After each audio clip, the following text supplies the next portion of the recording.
Hello everyone, Assalamu alaikum. This is me Nusrat Jahan Momo and welcome back to my channel. সবাই কেমন আছেন? কি অবস্থা? আশা করছি সবাই ভালো আছেন। আলহামদুলিল্লাহ আমরাও ভালো আছি। আজকে আমরা ঘুরতে চলে আসছি কুমিল্লার বিখ্যাত ধর্মসাগর পাড়ে। এই পার্কটা অনেক বেশি সুন্দর আর কুমিল্লাতে এটা অনেক বেশি ফেমাস।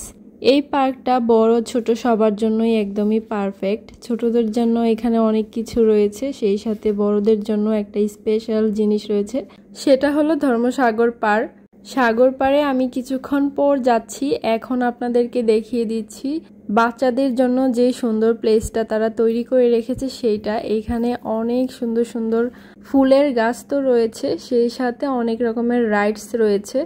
এখানে একটা ঘোড়ার মতো রয়েছে, এটা আর কি ঘুরে। বাচ্চারা তো এই ধরনের রাইডসগুলো দেখলে অনেক বেশি খুশি হয়। আমার ছেলে তো অনেক বেশি খুশি হয়ে গেছে এগুলো দেখে। আমরা সেদিন আমার খালামণির বাসায় দাওয়াত খেতে গিয়েছিলাম, আর আমার খালামণির বাসা থেকে ধর্মসাগর পাড় অনেক কাছে, মাত্র 10 টাকার ভাড়া। তো ওইখানে যেহেতু এত কাছাকাছি গিয়েছি, তো ভাবলাম যে আসার সময় একটু ঘুরে আসি।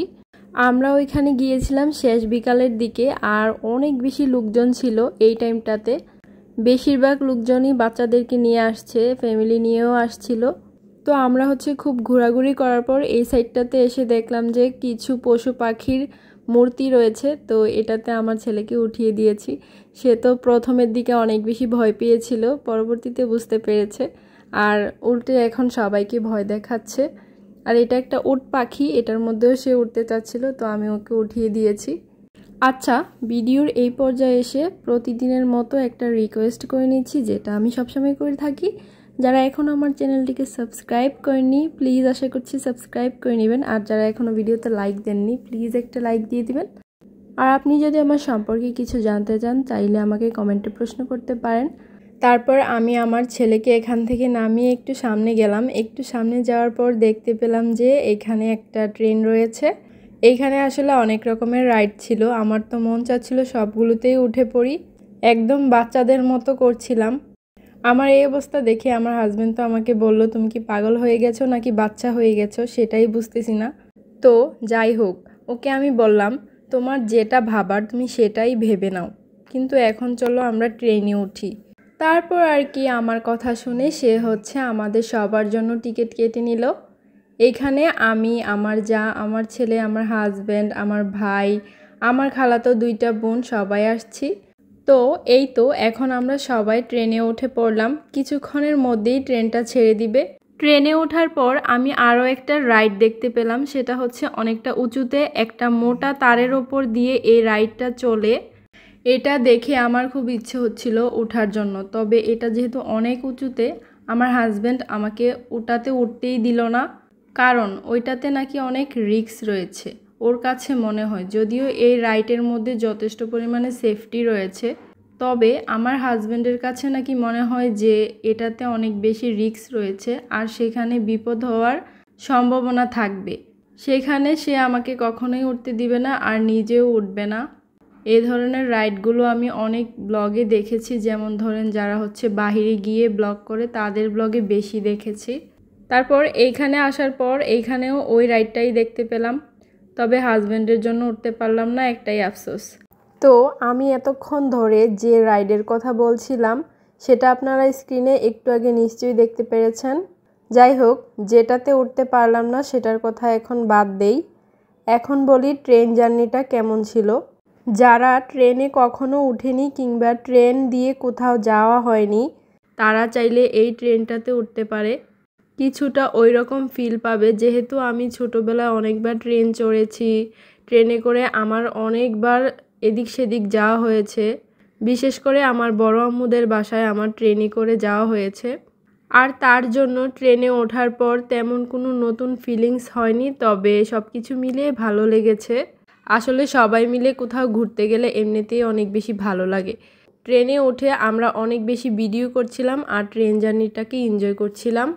ট্রেনটা যখন ছাড়ছিল তখন অনেক স্লোলি চলতেছিল, তবে কিছুক্ষণ পর এটা এত বেশি স্পিডে ছাড়লো, শুরুর দিকে একটু ভয় লেগেছে, তারপর অনেক ভালো লেগেছে।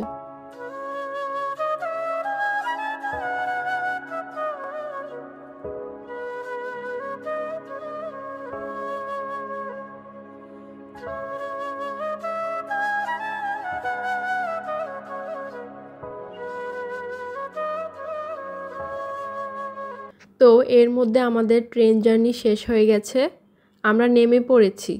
এখন আমরা যাব সাগর পাড়ে। ভাই, সাগর পাড়ে আসার পর এত বেশি শান্তি লাগতেছিল, অনেক বেশি বাতাস ছিল এখানে, সেই সাথে অনেক বেশি লোকজনের ভিড় ছিল, যেহেতু এই জায়গাটা শহরের খুব কাছাকাছি। আর তাছাড়া এখানে কোনো এন্ট্রি ফি দেওয়া লাগে না। এন্ট্রি ফি ছাড়া এত সুন্দর একটা জায়গা পেলে কে না আসবে বলেন তো। আর শহরে কিন্তু তেমন ঘোরার মতো জায়গা থাকে না গ্রামের মতো। গ্রামে তো প্রচুর এদিক সেদিক জায়গা থাকে, চাইলে হাঁটাহাঁটি করা যায়, ঘোরাঘুরি করা যায় বাচ্চাদেরকে নিয়ে, কিন্তু শহরে ওই রকম জায়গা খুব বেশি থাকে না। যেখানেই যাবেন এন্ট্রি ফি দিয়ে তারপর ঘোরাঘুরি করতে হয়। তো এই জায়গাটা একদম ফ্রিতেই আসা যায়, আর সেই জন্যই আমার কাছে মনে হয় এখানে লোকজনের ভিড় বেশি হয়। আর সাগর পাড়ে সাগরের ঢেউয়ের সাথে বাতাসটাকে এনজয় করতে দারুণ লাগে। এখানে একটা বোর্ড রয়েছে, আর এই বোর্ডে ওঠার জন্য অনেক বেশি সিরিয়ালে থাকতে হয়। আমরা তো অনেকক্ষণ দাঁড়িয়েছিলাম, তার কারণ এখানে অনেক বেশি লোকজন ছিল, সবাই বোর্ডে ওঠার জন্য একদম ওতলা হয়েছিল। আমরা সবার আগে এসেও আমরাই সবার পরে বোর্ডে উঠেছি, কারণ কিছু কিছু লোকজন আছে সবার পরে এসেও ধাক্কাধাক্কি করে একদম সবার আগেই উঠে যায়। এই সমস্ত মানুষ না আমি নিজে পছন্দ করি, না এই ধরনের কাজ আমি করতে পছন্দ করি। তো সেই জন্য আমরা অনেকক্ষণ অপেক্ষা করে সবার শেষে বোর্ডে উঠেছিলাম। তো এইখানে বোর্ডটা ছেড়ে দিল, অনেক লোকজন উঠেছিল ওই বোর্ডটাতে। তো এখানে আমি একটু ভিডিও করে নিয়েছিলাম। সাগর পাড়ের উপর থেকে আকাশটাকে এত বেশি সুন্দর লাগছিল, বলে শেষ করা যাবে না। তো এইখানে আমরা অনেকক্ষণ ধরেই এই বোর্ডটা আসার জন্য অপেক্ষা করছিলাম, কিন্তু আমাদের ছানাপোনারা আর অপেক্ষা করতে পারছিল না, ওদের কাছে হয়তো বোরিং লাগছিল। তারপর ওদের বাবা ওদের জন্য একটা চরকির মতো নিয়ে আসছে, আর এইটা পেয়ে তো ওরা অনেক বেশি খুশি হয়ে গেছে। এর মধ্যে কিন্তু বোটটাও পাড়ে চলে আসছে, ভেবেছিলাম এখনই হয়তো আমরা উঠতে পারবো, কিন্তু এত বেশি লোকজনের ভিড় ছিল, আমাদের আগে সবাই উঠে গেছে, যার জন্য আমরা এবারেও ফেল করলাম, মানে উঠতে পারিনি। তো আর কি করার, আবারও অপেক্ষা করতে হবে বোটটা ঘুরে আসার জন্য। তো এখানে আমার ছেলে বাতাসে চরকি ঘোরাচ্ছে, আর এটা দেখে আমার ছোটবেলার কথা মনে পড়ে গেছে। এই চরকিগুলো আমরা নারিকেলের পাতা দিয়ে বানাতাম, তারপর এইভাবে বাতাসে দিয়ে ঘোরাতাম, অনেক বেশি মজা লাগতো ওই সময়টাতে। তারপর এখানে বোট আসতে অনেক সময় লাগতেছিল, তো আমরা ভাবলাম কিছু একটা খেয়ে নিই। এখানে ঝালমুড়ি তারপর ফুচকা ছিল, তারপর এখান থেকে ঝালমুড়ি আর ফুচকা নিয়েছিলাম খাওয়ার জন্য। আর খাওয়া শেষ করার আগেই বোটটা চলে আসছিল, তারপর এখানে আমরা বোর্ডে উঠে পড়েছি। অনেক সাধনার পর ফাইনালি আমরা বোর্ডে উঠতে পারলাম। বোর্ডে ওঠার পর অনেক বেশি ভালো লাগতেছিল, কারণ এত বেশি বাতাস ছিল। বাতাসের কারণে পানিতে কি পরিমাণে ঢেউ ছিল সেটা আপনারা নিশ্চয়ই দেখেই বুঝতে পারছেন।